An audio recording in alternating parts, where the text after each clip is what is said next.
ഒരു ദിവസത്തെ കൂടുതൽ വിശ്രമത്തിന് വേണ്ടിയിട്ട് നമ്മൾ തിരഞ്ഞെടുക്കുന്ന പ്രധാന സ്ഥലമെന്ന് പറയുന്നത് നമ്മുടെ ബെഡ്റൂമാണ്. അപ്പോൾ നമുക്ക് ഉറങ്ങുമ്പോഴാണ് നമ്മുടെ ഹീലിംഗ് പ്രവർത്തനങ്ങളെല്ലാം നടക്കുന്നത്. പിറ്റേ ദിവസത്തേക്ക് വേണ്ടുന്ന എല്ലാ ഊർജ്ജങ്ങളും രാത്രിയിലത്തെ ആ ഉറക്കത്തിൽ നിന്നിട്ടാണ് കിട്ടുന്നത്. അപ്പോൾ ആ ഉറക്കം എത്രത്തോളം സുഖകരമാക്കുന്നോ അത്രത്തോളം എനർജറ്റിക് ആയിട്ട് അടുത്ത സുപ്രഭാതത്തിൽ നമുക്ക് എഴുന്നേറ്റ് കാര്യങ്ങൾ ചെയ്യാനായിട്ട് സാധിക്കും.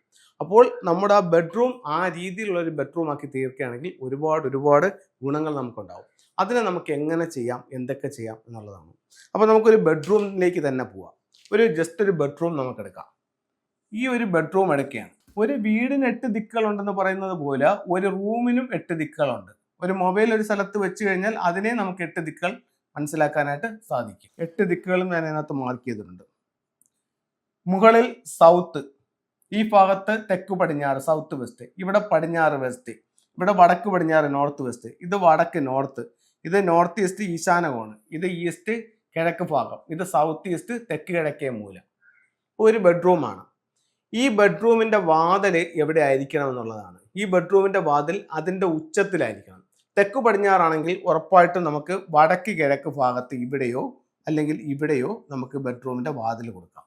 അപ്പം ബെഡ്റൂമിന്റെ വാതിൽ ഓക്കെ, കറക്റ്റ് സ്ഥലത്ത് കിട്ടി. അപ്പോൾ അത് ഏറ്റവും നല്ലതായി. അടുത്ത റൂമിലേക്ക് കടന്നു. റൂമിലേക്ക് കടക്കുമ്പോൾ ഒരു റൂമിനെ സംബന്ധിച്ചിടത്തോളം ഏറ്റവും ഉയരമുള്ളതും ഭാരമുള്ളതുമായ വസ്തു വെക്കേണ്ട സ്ഥലം തെക്ക് പടിഞ്ഞാറ്. അപ്പം നമുക്കിവിടെ എന്ത് ചെയ്യാം? ഒരു അലമാര വയ്ക്കാം. അലമാര വെച്ചിട്ട് ഈ അലമാരയ്ക്കകത്ത് നമ്മുടെ ക്യാഷും നമ്മുടെ ഗോൾഡ്, നമ്മുടെ ഡോക്യുമെന്റ്സ്, നമ്മുടെ ഡ്രസ്സുകൾ എല്ലാം വയ്ക്കാം. അപ്പോൾ അവിടെ വെയിറ്റ് കയറി ഏറ്റവും ഹൈറ്റും അവിടെയായി. അടുത്തതായിട്ട് നമുക്ക് എന്ത് വേണം? ഒരു കട്ടിൽ വേണം. കട്ടിലെന്ന് പറയുമ്പോൾ നമുക്ക് 2 രീതിയിൽ അതിനെ പ്ലേസ് ചെയ്യാം. ഒന്നെന്ന് പറയുന്നത് വാസ്തുപ്രകാരമാണെങ്കിൽ തെക്കോട്ട് തലവച്ച് നമുക്ക് ഇവിടെ ഇങ്ങനെ കിടക്കാം. അതല്ലെങ്കിൽ കിഴക്കോട്ട് തലവച്ച് കിടക്കാം. ഇത് വാസ്തു നിയമം. അതേസമയം ഫെങ്ഷുയിലാണെങ്കിൽ ഇവിടെ കിടക്കുന്ന വ്യക്തി ഗൃഹനാഥന്റെ ഡേറ്റ് ഓഫ് ബർത്ത് അനുസരിച്ചിട്ട് ഇദ്ദേഹത്തിന്റെ ഭാഗ്യ ദിക്ക് ഏതാണെന്ന് കണ്ടുപിടിച്ചിട്ട് ആ ദിക്കിൽ നമുക്ക് ബെഡ് സെറ്റ് ചെയ്യാം. ഇപ്പോൾ കുവായ നമ്പർ 8 ആയിട്ടുള്ള ഒരു വ്യക്തിക്കാണെന്നുണ്ടെങ്കിൽ ഇദ്ദേഹത്തിന്റെ ഭാഗ്യ ദിക്ക് പടിഞ്ഞാറുണ്ട്. പടിഞ്ഞാറ് ഭാഗത്ത് തലവച്ച് ഇദ്ദേഹത്തിന് ഇങ്ങനെ ബെഡ് സെറ്റ് ചെയ്യാം. ഈ ഭാഗത്ത് തല വരും. അപ്പോൾ വൈഫിന്റെ കുവായ നമ്പർ വ്യത്യസ്തമാണെങ്കിലും അവിടെ പ്രശ്നമില്ല. ഹസ്ബൻഡിന്റെ ഡയറക്ഷനിലേക്ക് തലവച്ച് കിടക്കാം. അപ്പോൾ അങ്ങനെ ഇവർക്ക് ബെസ്റ്റ് സൈഡിലേക്ക് തലവച്ച് കിടക്കാം. അപ്പോൾ ഇങ്ങനെ തലവച്ച് കിടക്കോ, ഇത് തെറ്റല്ലേ എന്ന് ചോദിച്ചാൽ ഒരു കുഴപ്പമില്ല. നിങ്ങളുടെ കുവായ നമ്പർ അനുസരിച്ചിട്ട് നിങ്ങൾക്ക് ബെസ്റ്റ് ലക്കി ഡയറക്ഷൻ ആണെങ്കിൽ ഉറപ്പായിട്ടും കിടക്കാം. അപ്പോൾ ഈ 2 കാര്യങ്ങൾ നമ്മൾ ചെയ്തു. ഇനി ഇവിടെ ശ്രദ്ധിക്കേണ്ട മറ്റൊരു കാര്യം എന്ന് പറയുന്നത്, ഈ റൂമിനകത്ത് ഇലക്ട്രോണിക്സ് ആയിട്ടുള്ള സാധനങ്ങൾ, TV, ലാപ്ടോപ്പ് അങ്ങനെ എന്തെങ്കിലും ഉണ്ടെങ്കിൽ അത് ഉറക്കത്തെ സാരമായ രീതിയിൽ ബാധിക്കും. അത്തരം സാധനങ്ങൾ റൂമിൽ നിന്നും ഒഴിവാക്കണം. അതുപോലെ തന്നെ ഭയങ്കര സൗണ്ടുള്ള മ്യൂസിക്കുകൾ, അതൊക്കെ അതിനകത്തൊരു യാങ് എനർജിയാണ് സൃഷ്ടിക്കുന്നത്. അതെല്ലാം ഒഴിവാക്കണം. ബെഡ്റൂമിൽ എപ്പോഴും ഒരു എനർജിയാണ് വേണ്ടത്. ഇനി ഒരുപാട് ബെഡ്റൂമുകളിൽ കാണുന്ന മറ്റൊരു കാര്യം എന്ന് പറയുന്നത്, ഈ ബെഡിന്റെ അടിയിൽ കുറേ സാധനങ്ങൾ കൊണ്ടുവന്ന് സ്റ്റോർ ചെയ്ത് വെക്കും. ഒരു കാരണവശാലും അങ്ങനെ പാടില്ല. ബെഡിന്റെ അടിയിൽ പ്ലെയിൻ ആയിട്ട് തന്നെ കിടക്കണം. ഇനി നമുക്ക് ഇതിനകത്തോട്ട് കൂടുതൽ എനർജി കൊണ്ടുവരാൻ വേണ്ടിയിട്ട് ഇവിടെ പറയേണ്ട മറ്റൊരു പ്രധാന സംഭവം, ഒരു വീട്ടിൽ കണ്ടതിന്റെ പേരിലാണ് പറയുന്നത്, ബെഡ്റൂമിനകത്ത് കൊണ്ടുപോയി അവർ അക്വേറിയം സെറ്റ് ചെയ്തിട്ടുണ്ട്. അത് വലിയ ദോഷങ്ങൾ വരുത്തി വയ്ക്കും. അതുകൊണ്ട് ഒരു കാരണവശാലും ബെഡ്റൂമിനകത്ത് അക്വേറിയം പാടില്ല.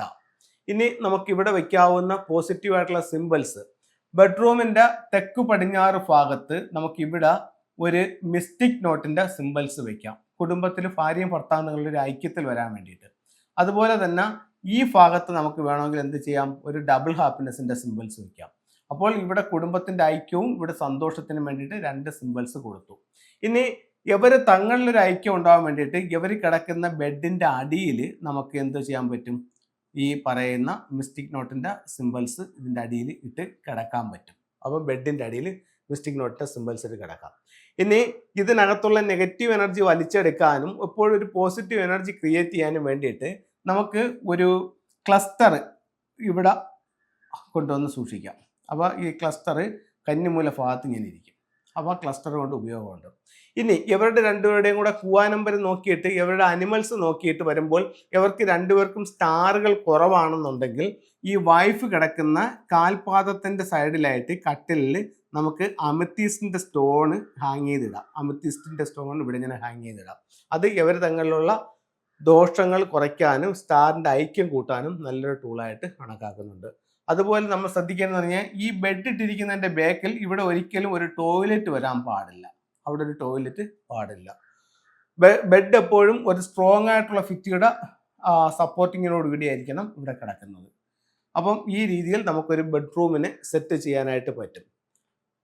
ഇനി ഇവരുടെ ഐക്യത്തിന് വേണ്ടിയിട്ട് നമുക്ക് ഇവിടെ വെക്കാവുന്ന മറ്റൊരു ടൂൾ എന്ന് പറയുന്നത് ഒരു ജോഡി മണ്ടേരിയൻ ഡക്സിന്റെ സ്റ്റാച്ചു നമുക്ക് ഈ തെക്ക് പടിഞ്ഞാറ് ഭാഗത്ത് കൊണ്ടുവന്ന് വെക്കുന്നത് നല്ലതാണ്. അപ്പം ഒരു ബെഡ്റൂം ഇത്തരത്തിലുള്ള കാര്യങ്ങൾ ശ്രദ്ധിക്കുക. ഒരുപാട് നേട്ടങ്ങൾ ബെഡ്റൂമിലേക്ക് കൊണ്ടുവരാനും നല്ല സമാധാനവും സന്തോഷകരമായ ജീവിതം കൊണ്ടുവരാനും നല്ലൊരു ഉറക്കം കിട്ടാനും ഈ രീതിയിലൊരു ബെഡ്റൂം സെറ്റ് ചെയ്യുന്നത് സാധിക്കും. എല്ലാവരും പടിഞ്ഞാറോട്ട് ബെഡിട്ട് കിടക്കണം എന്ന് ഞാൻ പറഞ്ഞിട്ടില്ല. ഇത് ഓരോരുത്തരുടെയും കുവാ നമ്പർ അനുസരിച്ച് വ്യത്യസ്തമായിരിക്കും. നിങ്ങളുടെ കുവാ നമ്പരും കാര്യങ്ങളും നിങ്ങൾക്ക് അറിയത്തില്ല എന്നുണ്ടെങ്കിൽ നമ്മുടെ വാസ്തുപ്രകാരം നിങ്ങൾക്ക് സൗത്തിലോട്ടോ അല്ലെന്നുണ്ടെങ്കിൽ ഈസ്റ്റിലോട്ടോ തലവെച്ച് കിടക്കാവുന്നതാണ്. ഇനി നമുക്ക് ഫെങ്ഷുയുടെ ചില ടൂളുകൾ നോക്കാം. ഫെങ്ഷുയുടെ ഇപ്പോൾ മണ്ടേരിയൻ ഡക്സിനെ പറ്റി ഞാൻ സംസാരിച്ചു. ഇപ്പോൾ ഞാൻ മണ്ടേരിയൻ ഡക്സിനെ പറ്റി സംസാരിച്ചു. ഈ മണ്ടേരിയൻ ഡക്സ് ഇതാണ്. ഇത് കപ്പിൾസിൻ്റെ ഐക്യത്തിന് വേണ്ടിയിട്ട് ബെഡ്റൂമിൻ്റെ തെക്ക് പടിഞ്ഞാറ് ഭാഗത്ത് വെക്കുന്നതാണ്.